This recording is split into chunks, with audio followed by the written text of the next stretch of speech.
हे अग्नि, ई मांत्रिक बंधन के तोड़ दा।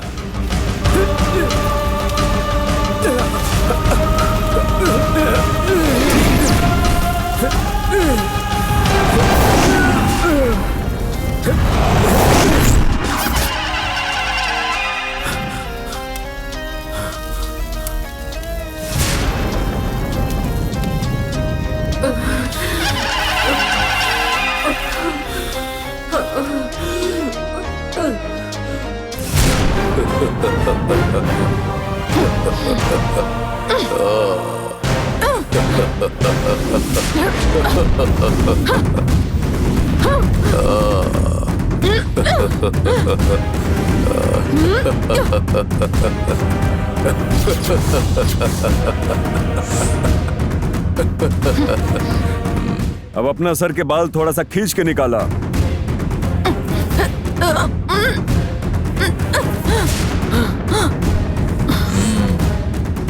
ओके, वहां नीचे फेंक दो।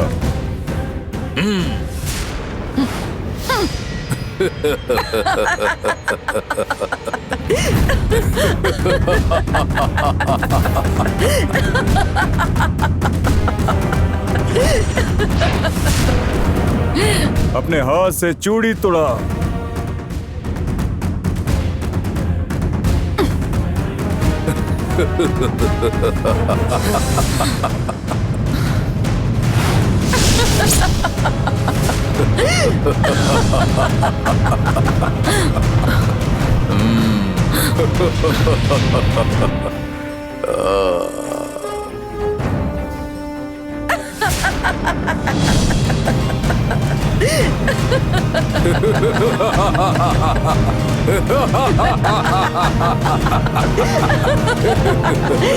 दैवी शक्ति ये घर से निकल चुकल बहा।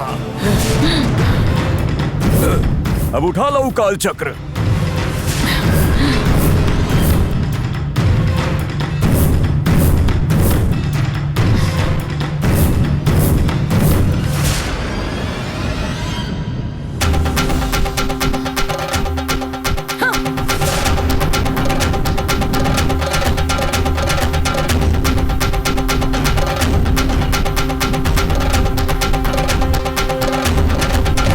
माधवी, एजे को दैव शक्ति बा ओकर खिलाफ जाके तू काल चक्र ना निकाल सकेलो।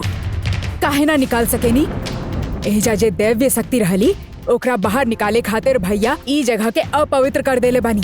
उ जे भी करे खातिर कहली हम वैसने कईनी। एही से एजा रहे वाली दैव्य शक्ति अब खत्म हो चुकल हा।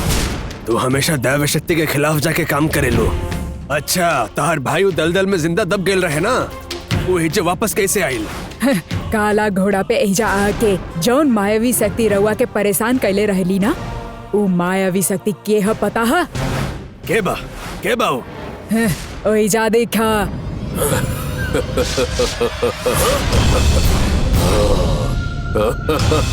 अरे पापी, मायावी शक्ति के रूप में आके घिनौना खेल खेले वाला वो तू रहे? हाँ, वो हम ही रहनी।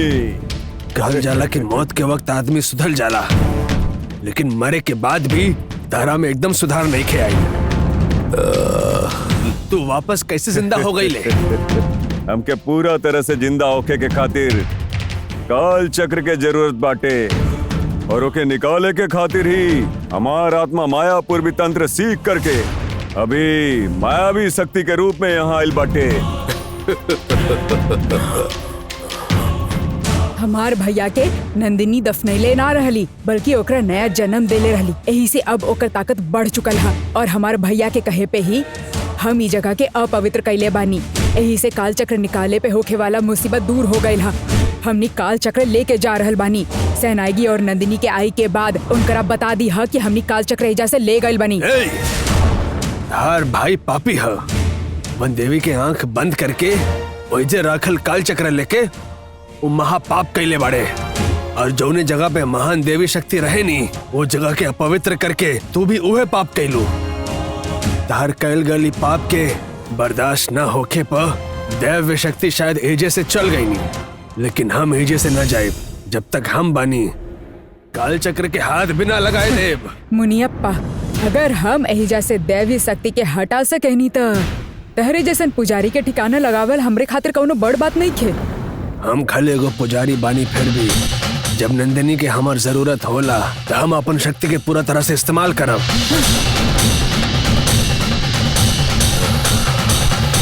वन देवी पर आयल मुसीबत से लड़े खातिर हम अपन जान देवे के तैयार बानी। मुनियप्पा 20 साल पहले हमरे हाथ से जौन मार खैले रहला ओके भुला गइला का? तू हमके मरले रहला वो बात हम भूल ना जाई, यही से हम अपन बाल और जटाओं के बढ़ा के घूमतानी। हमके मरे के होता पार्वती और लक्ष्मी के संगे हम भी उस समय मर जाती। दार बहन नाग नंदनियन के मदद लेके हमार बेटी गायत्री के मरली वो वक्त भी हमके मौत आ जाइत, लेकिन ये सब कुछ बर्दाश्त करतानी। और 20 साल से पागल के तरह भूख प्यास भूल के एजे हम जिंदा घूमतानी, काहे की हमार वन देवी के आशीर्वाद हमार संग है बा। हमार जोन सांस चलता सांस ना, वो हमार वन देवी के प्यार बा।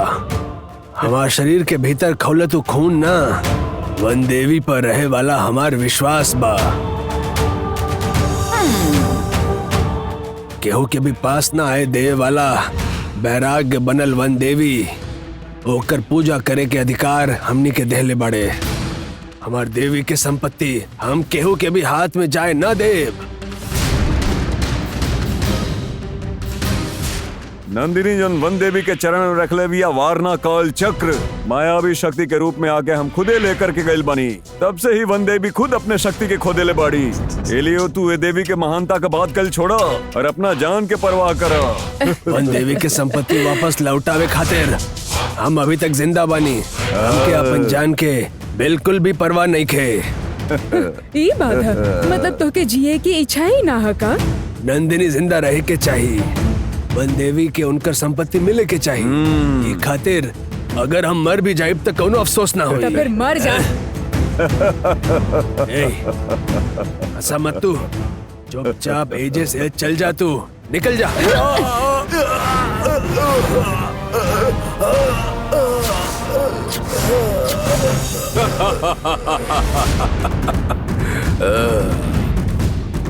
जेकरा जिए के इच्छा ही ना है तब फिर ओकरा जिंदा रहे के भी कौनो हक नहीं थे।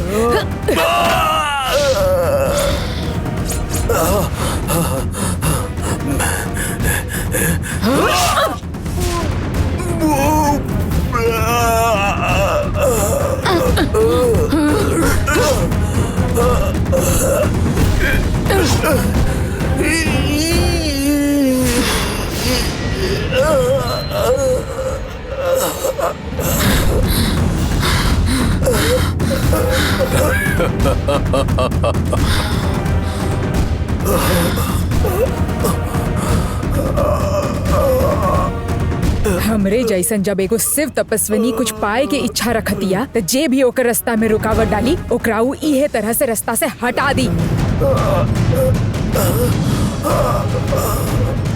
ये बुढ़ा के मौत भइला के वजह से ये जगह पूरा तरह से अपवित्र हो जाएगी। तू जाके काल चक्र लेके आवा।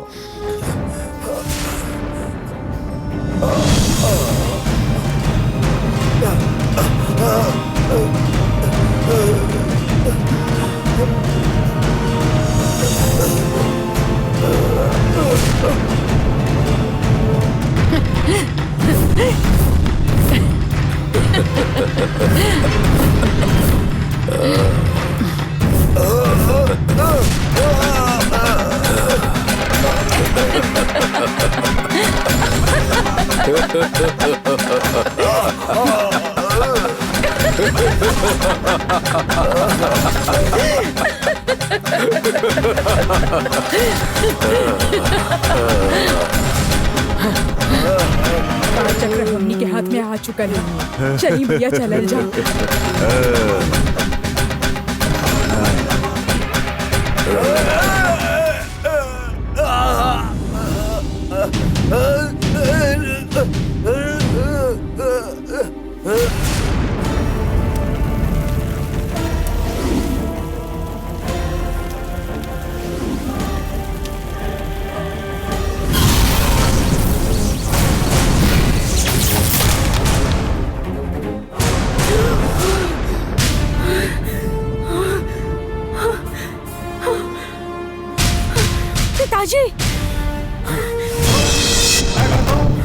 पिताजी, पिताजी,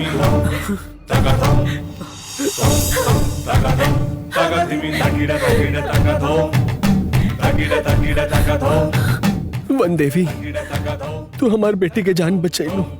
तार सामने हम जोन कार्य कैले रहनी वो सफल हो गई। ये सब तहार महिमा हा।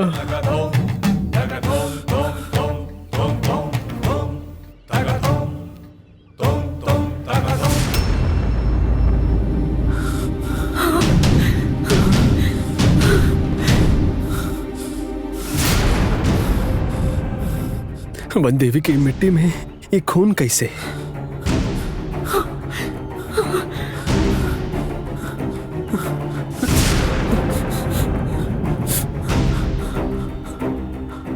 नंदिनी, नंदिनी कुछ तो बहुत बुरा भइल है।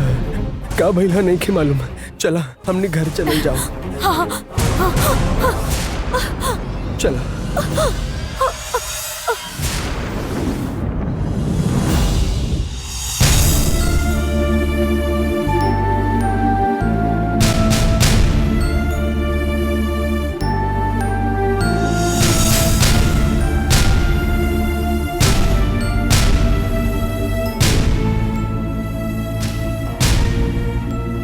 तो के बहुत देर से देखा था नहीं। देवसेना के तो कब से इंतजार करत रो गंगा।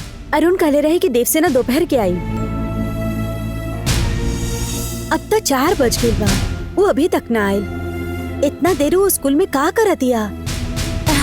ओकरा के स्टेशनरी के कुछ सामान लेवे के रहे, ऐसे वो सीता के साथ लेके गई बिया। सीता ओकरा के लिए क्या आवत होगी है?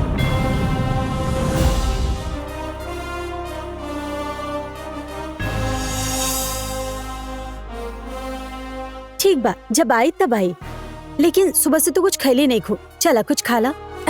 ना, देवसेना क्या भी दी, हम बाद में खा ले। अरे वो देखा, देवसेना आ गई।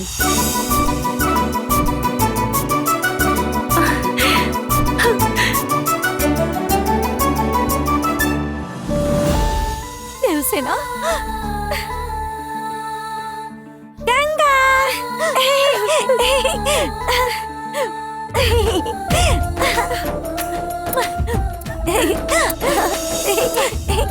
गंगा,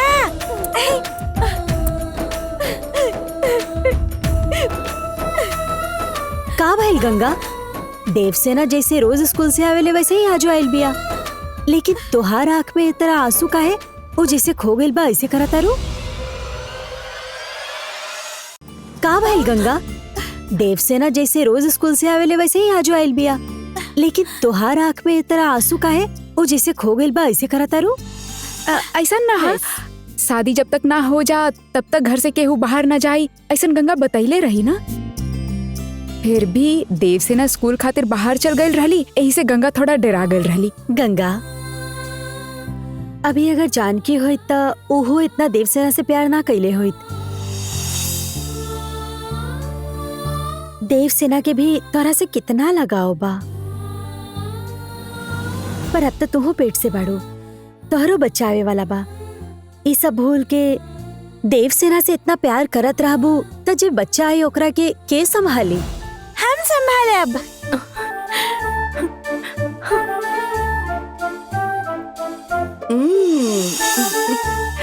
गंगा यदि हमार छोट भाई या छोट बहन के जन्म दे तो हम ओकर देखभाल करब।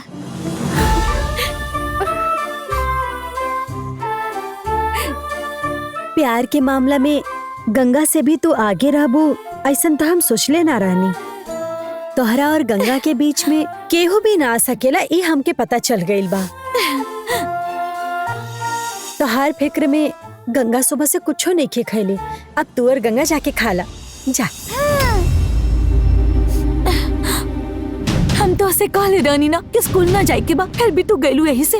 नंदिनी तो के पकड़ ले रही ना। हाँ गंगा, नंदिनी तोहार रूप में आयल रहे और हमके स्कूल से लेके चल गईली। हम समझने के तू ही बाड़ू, यही से हम भी ओकरे साथ चल गई नी। तभी हम पापा के फोन करे के कोशिश करत रहनी गंगा, तो उस सांप के रूप दिखा के हमके डरा दिली रहली। फिर का भइल, ओकरा के सांप के रूप में देख के हम बेहोश हो गए लोनी। ओकरा बाद फिर का भेल रहे हमरा के कुछ याद नहीं खे। सीता माँ वहाँ आके हमके नंदिनी के कैसे बचौली। आते वक्त रास्ते में हमके होश आ गई और वो हमके घरे लेके आ गई।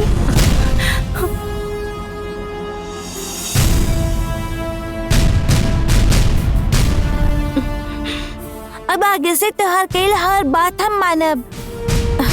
ठीक बा, अब हमार बात ध्यान से सुना। तो कि नंदिनी ले गई रही ई बात घर में केहू की भी मत बताइए, काहे के घर में सबके पता चल गई तो सब लोग डर जाए हैं। फिर मालती की शादी में केहू की ध्यान न लगी। ना गंगा, हम नंदिनी के बारे में केहू से भी कुछ ना बताए। रहुआ जैसन कहनी वैसन कहनी, ऐसे राहुल शुक्रिया। पहले तू दोनों जाके कुछ खा ला। जा। चलो।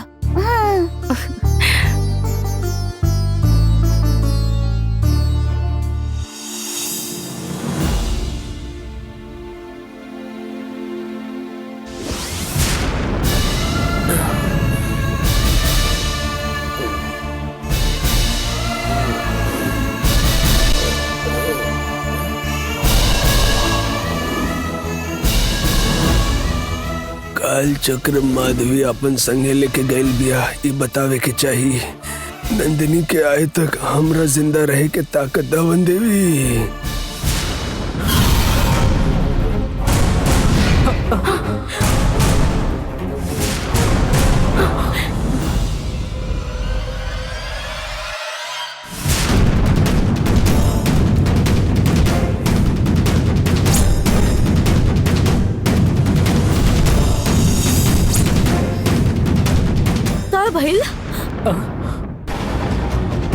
का भइल? दरांती पर लगायल गल नींबू बाहर आ गई। ये कैसे आई? ए जे कुछ तो बुरा भइल है। चला।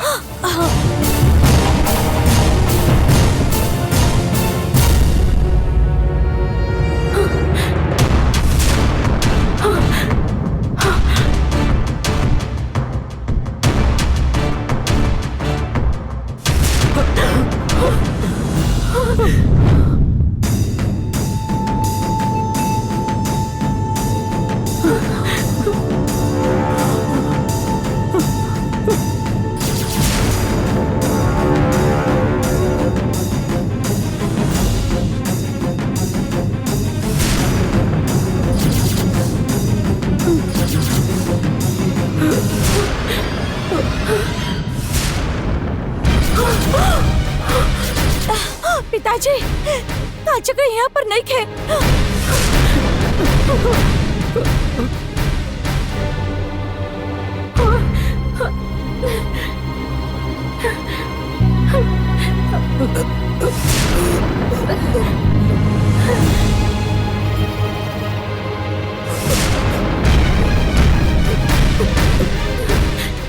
संरक्षण में रखकर काल चक्र क्यों यहाँ से लेके चल गई?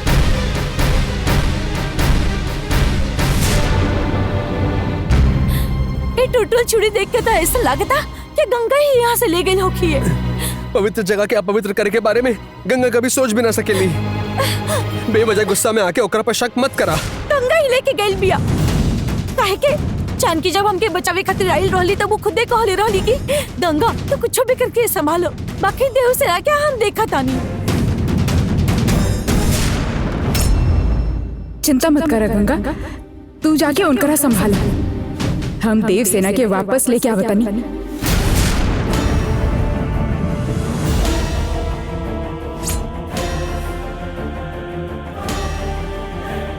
गंगा जिस चीज के संभाले खातिर कहले रहली वो काल चक्र ही बा।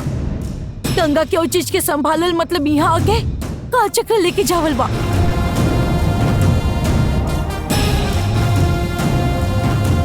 नंदिनी, गंगा पर बेवजह शक मत करा। नंदिनी के राखल काल चक्र के लेके जाए वाली गंगा नहीं माधवी बा। ये बात हमरा बताए के होखी, लेकिन हमार अंदर बोले के ताकत नहीं है। हमके बोले के शक्ति दा हम माते। गंगा बहुत सोच समझ के ही साजिश के लिए बिया। हम महल के अंदर ना जा सके, यही से नाग शत्रु की चीजन के इकट्ठा बांध के जानकी की मदद से हमके बंधन में कैद करके रखलस। वो हमरा के ढूंढी और खुद अपन मुंह से बतौली कि हमके बचावे के होगी, फिर यही बहाने से रवा के घर से बाहर ले गईली और मौका देख के गंगा काल चक्र लेके चल गईली।